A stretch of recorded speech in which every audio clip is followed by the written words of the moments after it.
Wie bereitet man sich auf eine Session vor? Ich habe hier ein Sample schon reingezogen ins Projekt und ich werde da einfach gucken und zeigen, okay, wie kommt man so schnell wie möglich zu einem Bounce. Also wir machen jetzt gleich direkt live ein Beat? Ja. Fett.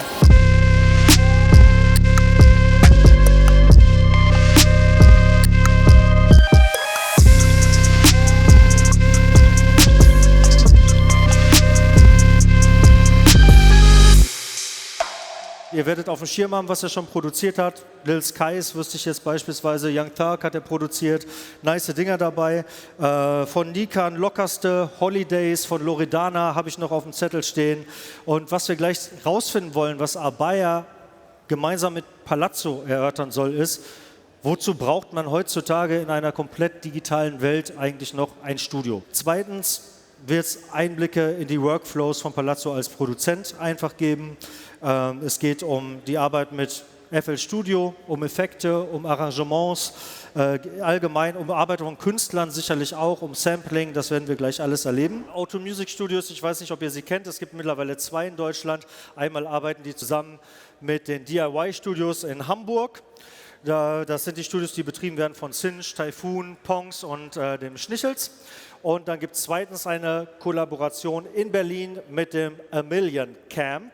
Und das sind die Studios, wo wir gleich hinschalten werden. Alle haben da schon aufgenommen. Apache vor allem sehr viel.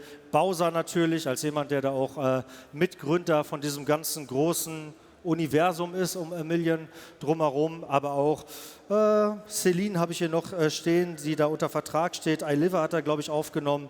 Also ganz, ganz viele. Es ist natürlich der Arbeitsplatz von Jumper. Heute geht es um Palazzo in den O2 Music Studios. Ansonsten würde ich sagen, wenn ihr so seid, ich wäre soweit, dann schalten wir rüber in die O2 Music Studios. Cool? Cool, dann let's go. Was geht ab, Freunde? Was geht ab? Was geht ab, Freunde? Freut mich. Mein Name ist Abaya, zu meiner Linken ist Palazzo. Wie geht's dir? Hey, was geht, Bro? Alles Freut klar? mich. Freut mich auch. Endlich haben wir es geschafft, uns mal persönlich hier zu treffen zu diesem Anlass. Ich hoffe, euch geht's gut drüben auf der Beacon. Ich hoffe, ihr seht uns gut und hört uns gut. Wir sind gerade noch nicht auf der Beacon. Wir sind nämlich gerade in den O2 Music Studios in Berlin.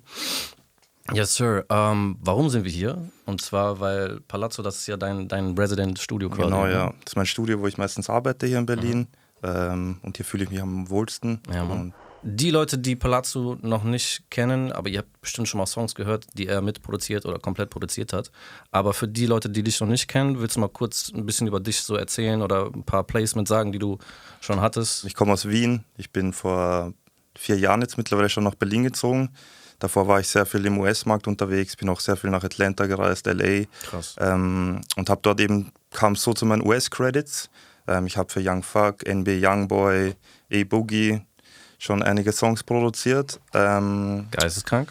Und hier in Deutschland konnte ich mit Loredana schon arbeiten, habe in letzter Zeit viel mit Jazzy gemacht, solch bestimmten Namen. Yep. Und viele der Songs sind auf jeden Fall auch hier entstanden oder auch einige Beats, die im US-Markt dann platziert wurden, sind auch hier entstanden. Geil. Und ja, that's the way. Du benutzt ja FL Studio, ne? Yep. Meinst du, du machst das einfach aus Gewohnheit, weil du das kennst so, oder hast du das Gefühl, das ist besser als ein paar andere DAWs? Es ist schwierig immer zu sagen, so, es gibt ja immer diesen Fight zwischen den DAWs. Ja. Ich muss sagen, ich habe mit FL begonnen so, wo ich in den Staaten war, überhaupt im Hip-Hop-Bereich wird eigentlich ausschließlich FL Studio so verwendet. Mhm. Die meisten Produzenten, die ich feiere, so verwenden FL Studio so. Deswegen war das für mich immer der Way. Es gab nie für mich einen Moment, wo ich meinte, ey, ich will jetzt mal wechseln. Hast du immer nur mit FL gearbeitet? Nee, ich muss sagen, ich habe kurzzeitig auch schon Ableton probiert gehabt, Logic probiert gehabt nebenbei. Hat auch seine Vor- und Nachteile natürlich, aber ich bin dann immer wieder zurück zu FL Studio gekommen so und habe da einfach so den effizientesten Workflow, würde ich sagen. Was können wir denn von dir heute so lernen in diesem Masterclass? Also guck, es geht darum, hauptsächlich, wir befinden uns ja in einem Studio und wie bereitet man sich auf eine Session vor? Und dann mache ich habe ein paar Samples vorbereitet, ich habe hier ein Sample schon reingezogen ins Projekt. Ja.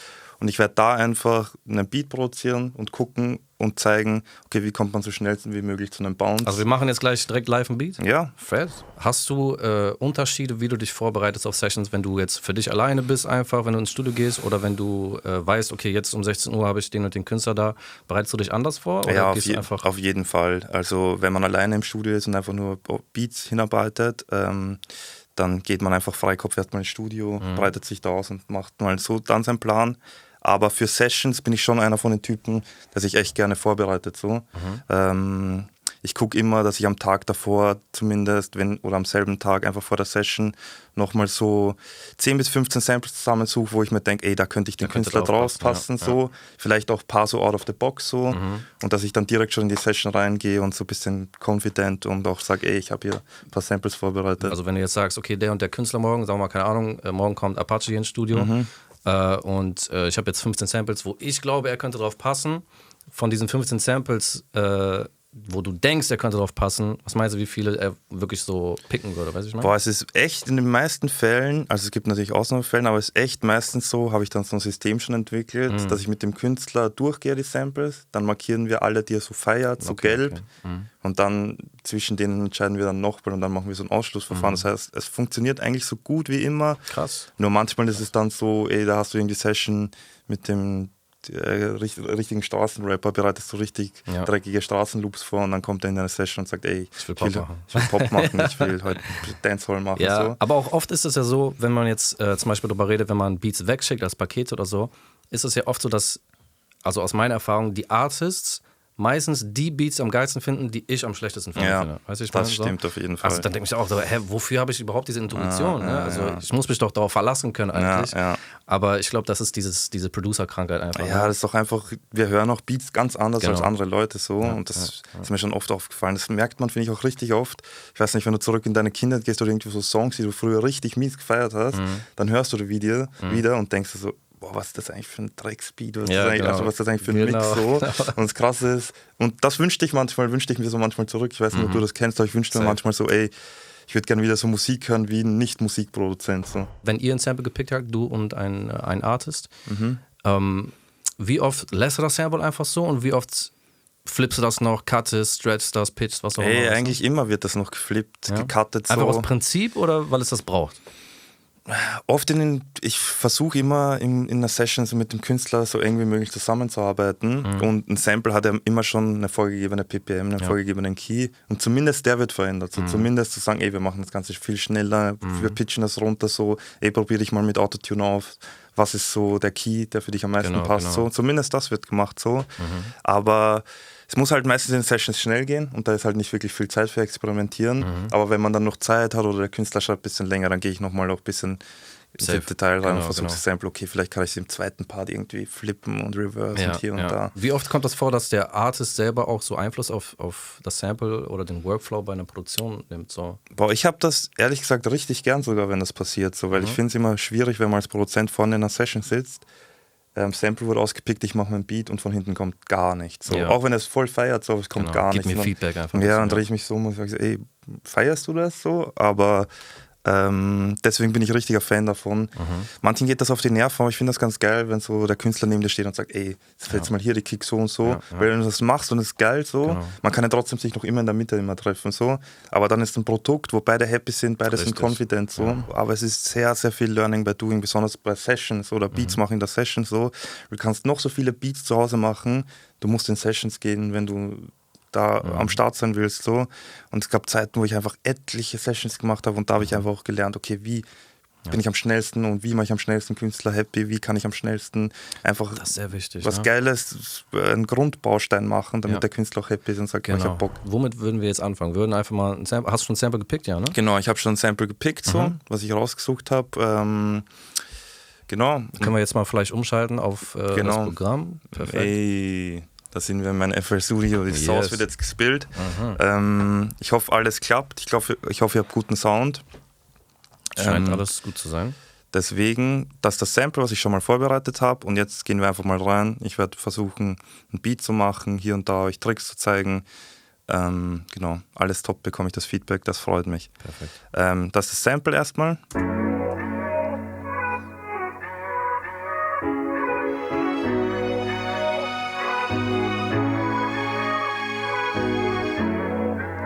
Also in der Session wird so starten, Samples gepickt, ich ziehe alles rein und mehr ist hier noch nicht gemacht. Ich habe hier sonst noch gar nichts gemacht so. Das erste, was ich machen würde in der Session, ist ganz geil, in FL24 kannst du einstellen, hier bei Tools, Macros, Switch all Audio Clips to Stretch. Sind schon mal alle Audio Clips to Stretch gestellt und das heißt, du kannst willkürlich die PPM verändern. und es wird immer im Takt bleiben. So.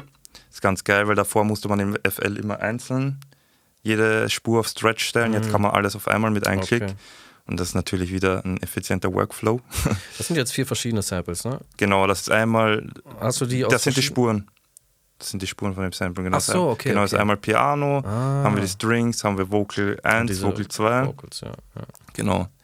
Genau, und was er schon meinte, ob das ein Sample ist oder nicht, mache ich dann meistens, wähle ich die 4 Dinger mal an, packe das hier in meinen Channel-Track und packe das Ganze für mich auch einfach, damit es schneller geht, alles hier in den Sample-Bus, route this track only und mache hier mal einen Sample-Bus, damit, wenn wir im Laufe der Session Effekte machen, die nicht immer einzeln auf jede Spur packen müssen, sondern einfach einen Bass haben, wo man alles draufpacken kann. Genau, das erste, was ich dann erstmal mache, ich würde hier erstmal das Low-End wegcutten. Wie gesagt, die Session ist ganz auf 0 jetzt. Ich würde hier erstmal das Low-End wegschneiden. Ich schneide da gern so zwischen 100, 200 Hertz, nehme ich weg. Einfach um Space für Low-End zu geben. Genau. So. Ich bin da echt oft sehr drastisch, so, was das angeht. So. Weil ich finde, Low-End von dem Sampler hat da unten nichts verloren, wenn da meine 808 stattfinden soll, Richtig, besonders in ja. Hip-Hop-Produktionen. Kann man ja vielleicht nochmal in der Bridge, wo die Drums weggehen, kann man wieder reinholen. Genau, oder so. ja, oder im Intro und so Genau. kann man dann Automations machen beim Arrangement, da kommen wir dann später zu dem Part. Genau, dann würde ich das Sample erstmal hier ein bisschen leiser machen, damit man ein bisschen Platz hat zum Drums machen. Genau, und dann geht es schon los, dann würde ich schon mal versuchen, den ersten Drum-Bounce zu generieren. Ich mache das meistens so, das ist alles auch nur Gewöhnung so, es sind alles mein Workflow, also es ist keine Vorbestimmung. Ich mache hier erstmal Pattern 1, mache ich immer 4 Bars lang, da packe ich so Sachen rein wie eine Clap, eine Snare, Hi-Hat, so alles, was sich relativ oft wiederholt und gleich bleibt. Und das Pattern 2 packe ich dann oft meinen Bass oder meine 808, wo ich dann immer das Gefühl habe, das soll sich im B-Hook-Teil oder soll sich nach der Zeit ein bisschen verändern so, und nicht immer strikt dasselbe sein. So. Ja. Genau, dann habt ihr hier, was für mich ganz wichtig ist und was mir einfach beim Workflow extrem hilft, ist einfach, dass ich hier Ordnung habe. Das heißt, ich habe hier meine Drum-Kits, dann habe ich die hier oben direkt sortiert nach meinen Lieblings-Drum-Kits, so, wenn es schnell gehen muss. Und was auch geil ist, über das haben wir vorher gesprochen, so okay, ein Künstler kommt, ein Rapper und will auf einmal Dancehall machen, Bele Funk, habe ich hier nochmal meine Drum-Kits sortiert nach Genre. Killer. Und das halt einfach, das war schon so oft in Sessions, sage ich euch, war das ein Cheatcode. Du warst gar nicht drauf eingestellt, so weißt du, manchmal vergisst man ja wieder, okay, wow, wie habe ich den Afro-Bounce oder so damals gemacht. Oder Garage, und dann gehst du hier rein, Garage, und hast direkt deine Loops ready und kannst dem Künstler direkt geben, was er braucht oder was er sucht. So. Ja. Und dann habe ich hier noch einen Folder mit meinen Go-To-Drums, die ich versuche immer wieder abzudaten, wo ich einfach immer meine Lieblingskicks, Lieblingssounds reinpacke. Und das halt genau für so Momente, wenn es schnell gehen muss. Wie du vorher gesagt hast, in einer Session oder auch heute haben wir keine Zeit, 20 Minuten nach der richtigen Snare zu suchen. Genau. Die muss sitzen so. Ja, ich würde da jetzt erstmal einen Rim hören, würde ich sagen, oder? Fühlst du einen Rim? Safe. Und dann gehe ich hier eben in meinen Rim-Ordner rein direkt, wo ich meine Favorite Rims habe. Ich finde den hier ganz geil. Und dann zeichne ich hier erstmal meinen Rimshot ein.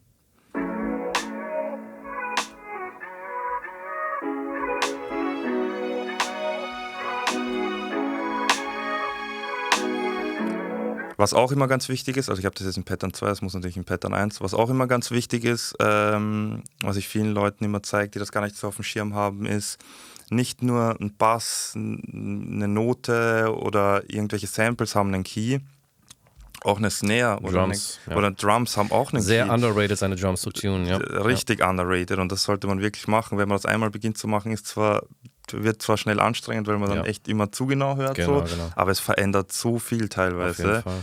Da gehe ich hier bei FL Studio einfach in den Audio-Editor und kann hier dann den Pitch detekten. Sehe hier, der ist auf C. Wenn der woanders wäre, könnte ich das hier umstellen. Ja, man muss ja nicht immer auf Grundton machen, man kann ja auch zum Beispiel eine Harmony draufnehmen. Genau, oder man kann ja einfach auch da hier den Pitch einfach suchen. So. Aber ich mache es meistens so. Dann sehen wir hier, ich nehme C, das Sample hier auf C-Sharp habe ich mir eingetragen. Das heißt, ich spiele mein Rim hier erstmal auf C-Sharp, gucke, ob das Ganze passt. Und ich finde, es ist so ein kleiner Unterschied, aber es hört sich schon einfach geiler an, wenn es auf C-Sharp gespielt wird. So. Ist einfach viel harmonischer. Genau. Als nächstes würde ich dann, denke ich, meine Kick machen.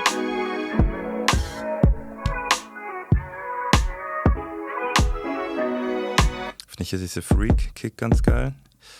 Was auch immer viele machen und was ich auch immer jedem als Tipp geben kann, ist so, jeder will immer, also wenn man über Bounce redet und schnell einen Bounce generieren und so, viele denken immer so, okay, wo muss ich meine Kicks setzen und wie viele Kicks muss ich setzen, damit ein geiler Bounce kommt. Aber es ist halt einfach, Simplicity ist so oft key.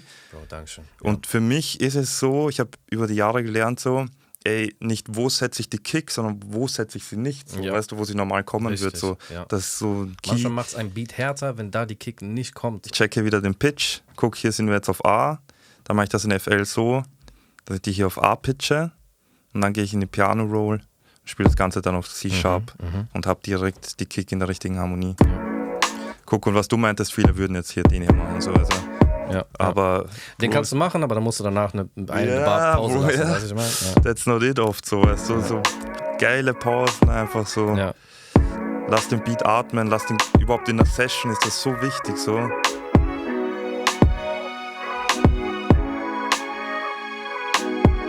Oder hier auch, jetzt nochmal zurück zum Rimshot, können wir einfach hier hinten den Rim vielleicht sogar ganz wegnehmen. Oder den so, was ich auch gerne in letzter Zeit mache, er kommt nicht hier, wo man ihn eigentlich erwartet, sondern man versetzt ihn so ein bisschen nach hinten so.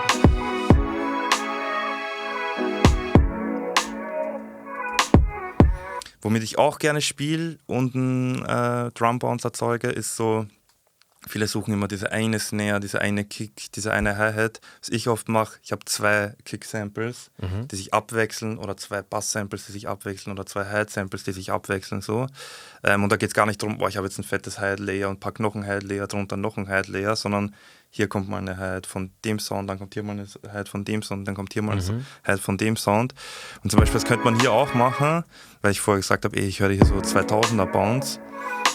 Könnte ich mir hier noch vorstellen, so, dass man so noch in die Mitte immer noch so einen akustischen Kick-Punch gibt. Aber das ist dann zum Beispiel nicht die Kick, die man immer haben will. So, weißt du, ich finde die Kick hier ganz knackig.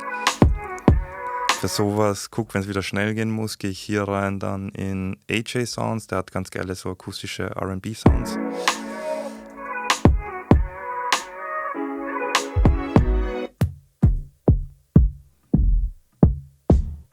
Genau sowas hier meinte ich.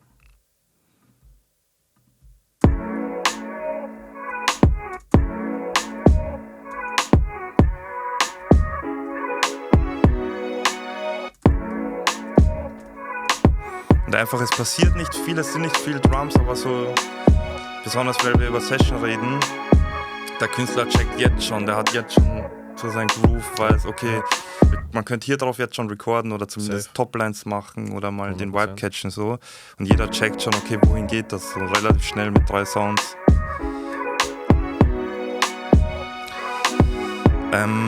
Genau.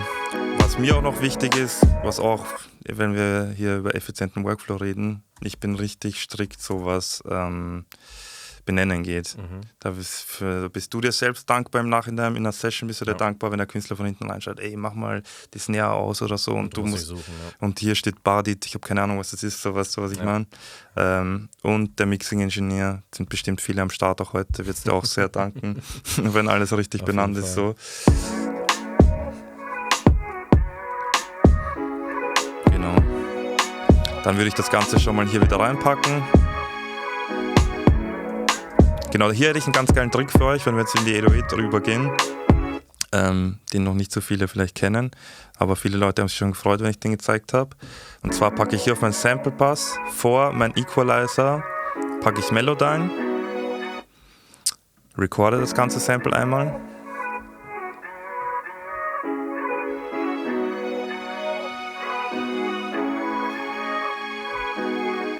Und dann haben wir hier, tada, die komplette MIDI vom Sample und haben die Grundtöne auch und wissen auch, oder alle anderen Töne und wissen, wo können wir unsere 808 überall spielen, wo können wir sie nicht spielen. Ich kann das zum Beispiel gar nicht. Ich mache das einfach mit Ohr, weißt du? Ja, ich fühle das. Aber ich bin auch eigentlich eher der Ohrenfan. Ohrenfan. Aber ich versuche immer in einer Session so, wie gesagt, okay, du hast vielleicht wieder nicht die Zeit, so Edoe zu suchen, so. Das ist ein ganz klarer Workflow so. Ich verstehe. Baut sich das Ganze so, nenne das Beatcon MIDI. Gehe ins Pattern 2 rein, dann habe ich hier meine MIDI. Die ziehe ich hier rein. Warte, warum spielt das hier? Nee. Okay, und schon haben wir hier das komplette MIDI vom Sample. Wir wissen, wo wir unser 808 spielen können. Krank. Dann würde ich hier mal eine 808 raussuchen. Für mich gibt es immer so, ich weiß nicht, wie du siehst, aber für mich gibt es so im Endeffekt 2 unterschiedliche 808s. Also es gibt einmal eine kurze 808, natürlich in verschiedenen Sounds, aber es gibt einmal diese kurze 808, die immer so diesen Hit gibt, wo man auch eigentlich oft nicht mal eine Kick braucht, und dann gibt es nochmal diese längere 808, wo man so nochmal extra so einen Groove erzeugen kann. Ich würde jetzt hier eher für so eine längere 808 gehen, was sagst du? Ja, ich glaube ich auch. Weil ich eher in diesen 2000er-Dingen bleiben will, und da habe ich das Gefühl, da waren noch nicht diese kurzen 808s, sind eher so relativ modern so.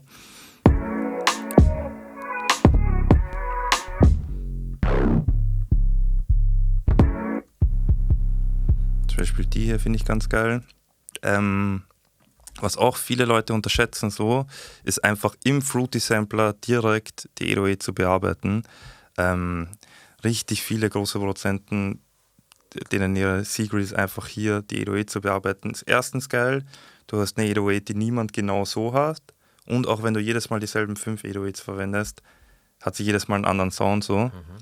Zum Beispiel hier bei der 808, ich finde die geil, aber ich finde die Attack braucht es nicht so. Genau. Weil wir haben ja eh die Kicks. So. Genau, wir haben die Kicks schon, deswegen kann man das hier ganz easy wegschneiden.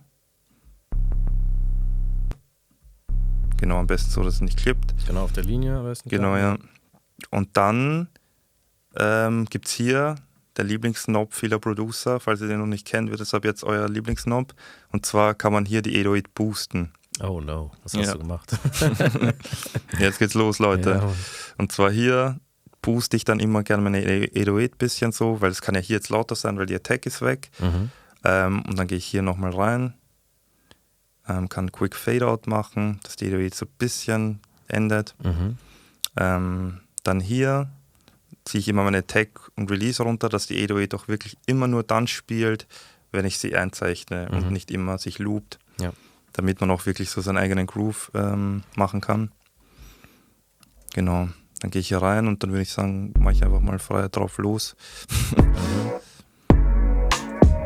Ich sage auch wieder immer Raum lassen, nicht die 808 durchspielen lassen. Ja. Gebt den Ganzen immer wieder Raum, deswegen ist es ganz geil, wenn man so diese Attack-Release ausstellt, dass die 808 immer wieder aufhört auch zu spielen. So. Pausen machen die Musik. Genau, ja. Guter Satz. Pausen machen die Musik.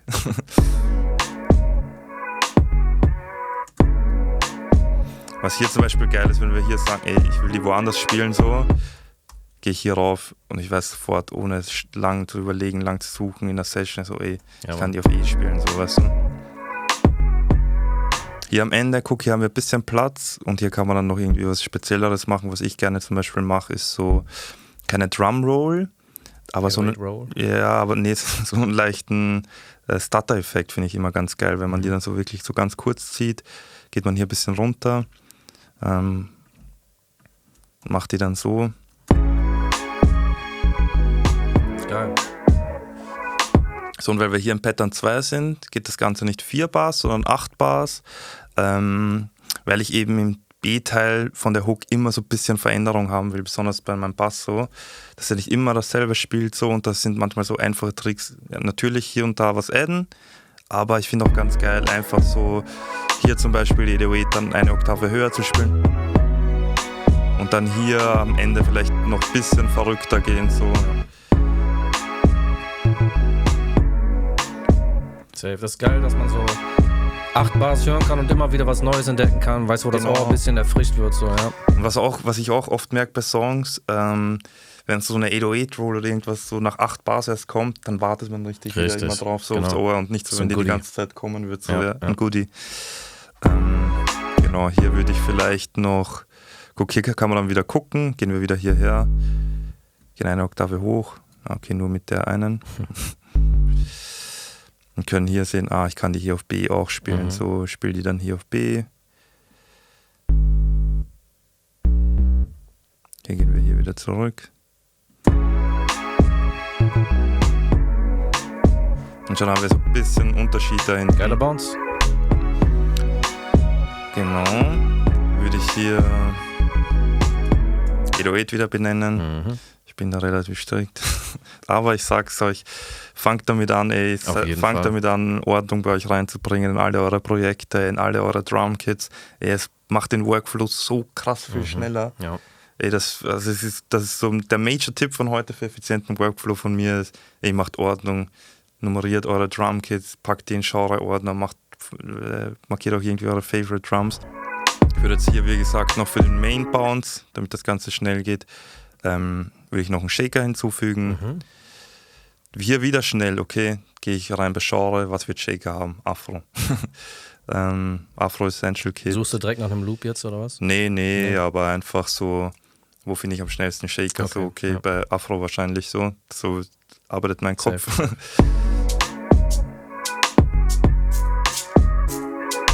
Eigentlich waren die zwei schon ganz geil so.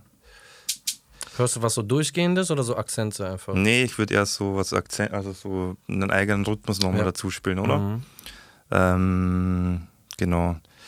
Und das Ganze würde ich dann noch so, was ich euch auch noch als Tipp geben kann, immer hier mit Velocity spielen. Ja, Velocity spielen, mein sonst A und nicht echt einfach. Erstens, sonst klingt es nicht echt und für mich A und O von einem Bounce. Velocity, Panning, bisschen Swing reinbringen in das Ganze so. Hey, früher waren Drums und so immer so ein bisschen off, so bisschen, alles muss gepannt werden, so es darf nicht zu nach Computer klingen, so, weißt du? Da höre ich jetzt zum Beispiel auch voll den Swing direkt so. Ja. Kann man auch hier, also es gibt hier bei FL gibt's nochmal so eine Einstellung, auch, dass man hier den Swing hier einstellen kann. Ich mache es oft gerne einfach manuell, dass ich die Shaker einfach ein bisschen verschiebe, so. Genau. Einfach nicht on grid mache.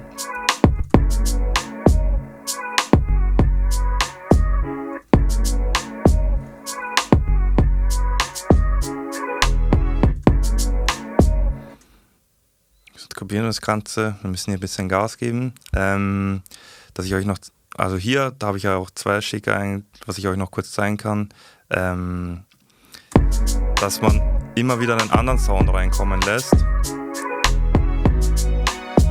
und dann nehme ich den beim anderen Sound wieder weg, so, dass so ein bisschen Abwechslung reinkommt, dass es auch wieder nicht zu monoton wird. Hier in FL sieht man ja ganz geil immer mit den Ghost Notes, so, wo man schon was spielt.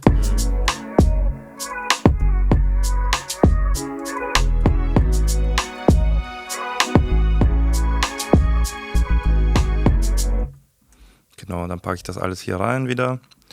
Jetzt haben wir nur Shaker in dem Fall. Wahrscheinlich würde ich im Laufe der Session etc. noch Hi-Hats machen. Aber ich habe meistens so einen Hi-Hat-Perk-Bass noch. Und da passiert Folgendes nämlich.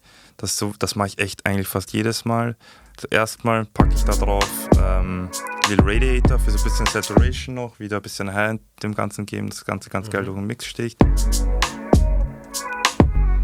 Und jetzt mache ich Panman, Fruity Panomatic, Pancake, was weiß ich. Es gibt tausende Pan-Plugins, genau, das ist einfach so dem ganzen Movement gibt so. Ich habe da auch jetzt nicht wirklich ein festes Preset, ich verändere das immer, das ist jetzt einfach nur links, rechts, aber man kann sich hier rumspielen.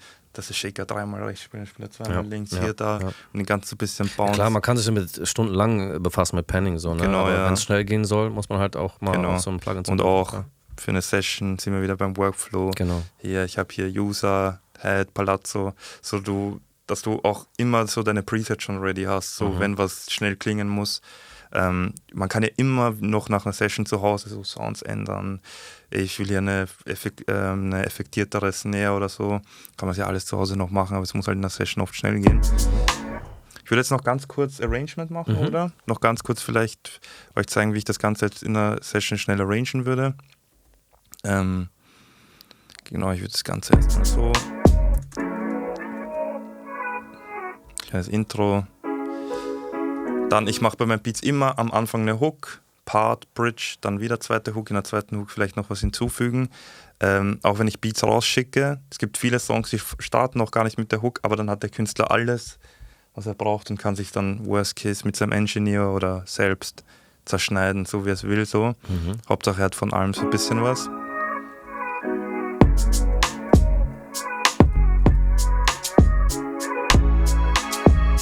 Dann im Part gehe ich echt richtig gern richtig low. So, ey, da kann man hier sogar vielleicht noch den Pattern so die zweite Kick rausnehmen. Nein, nee, nicht die. Die hier.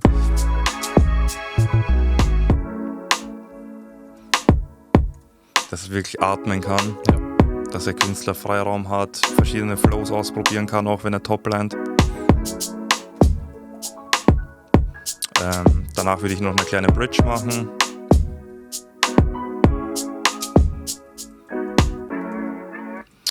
Und da kann man natürlich wieder ganz geil, ganz schnell einfach Sample Bus gehen, hier einen Low-Pass-Filter. Es gibt so viele Möglichkeiten, die man machen kann, um den ganzen bisschen Spannung zu geben.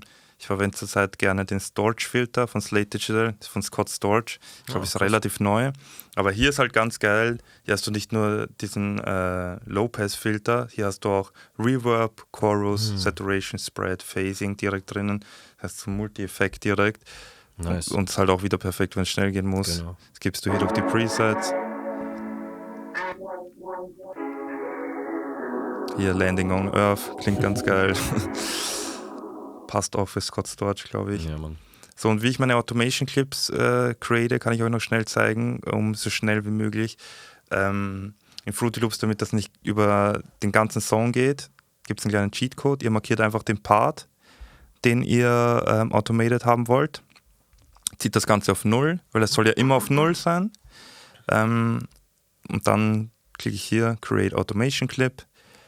Und dann ziehen wir das nur hier in die Höhe. Haben den Automation Clip nur da, wo wir ihn brauchen, damit es nicht unübersichtlich werden, haben den Filter nur hier drauf.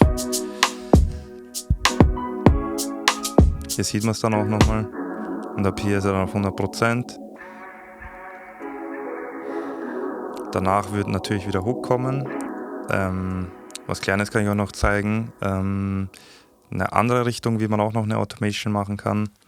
Ich verwende da markiere ich jetzt nur diesen kleinen Bereich hier. Ich verwende richtig gern noch Endless Smile. Sieht richtig geil aus, Plugin. Das seid ihr vor der Beatcon, das seid ihr danach hoffentlich. Und dann bewegt ihr einfach nur diesen Knob, den ihr automated haben wollt, bewegt ihn ein bisschen, stellt ihn wieder auf 0. Und dann kann man in Fruity Loops, kennen auch nicht so viele, kann man hier nochmal Tools, Last Tweaked, und dann kann man nur eine Automation machen auf den Knopf, den man als letztes berührt hat. Wow, nice. Genau, dann muss man nicht das ganze Plugin automaten so. Und zack, dann machen wir hier noch so eine kleine Automation rein, so ein kleiner Reverb-Effekt noch, das Ganze so ein bisschen Luft aufgeht. Genau. Ich könnte euch jetzt noch etliche Sachen zeigen. Ich würde jetzt noch in der Bridge wahrscheinlich einen Bass machen, im Intro noch einen Bass machen, noch eine Hi-Hat würde ich wahrscheinlich machen, bisschen mit dem Sample spielen, was vielleicht im zweiten Part, in der zweiten Hook dazu spielen oder pitchen oder whatever. Leider reicht die Zeit heute nicht dafür, aber ich hoffe, ich konnte euch trotzdem schon etliches zeigen, ein paar Tipps und Tricks. Was also sagst ich du? benutze FL gar nicht, aber ich habe jetzt schon einiges dazu gelernt. Also, Geil. Ich hoffe, ihr konntet ein bisschen lernen von der Secret Sauce, von Palazzo. Genau. Ich muss auch ehrlich sagen, ne, wenn ich dich so da mit Fruity Loops werkeln sehe, kriege ich auch direkt wieder Bock auf Fruity Loops. So, ne? Bro, ey, danke schön für deine Zeit. Danke für diese ganze Session hier. Hat mir auf jeden Fall Bock gemacht. Palazzo, Bruder, Dankeschön. Ey, es war mir eine Ehre. Ich wünschte, ich hätte euch noch mehr zeigen können, aber das machen wir dann nächstes Jahr auf der Beatcon. Auf jeden Fall.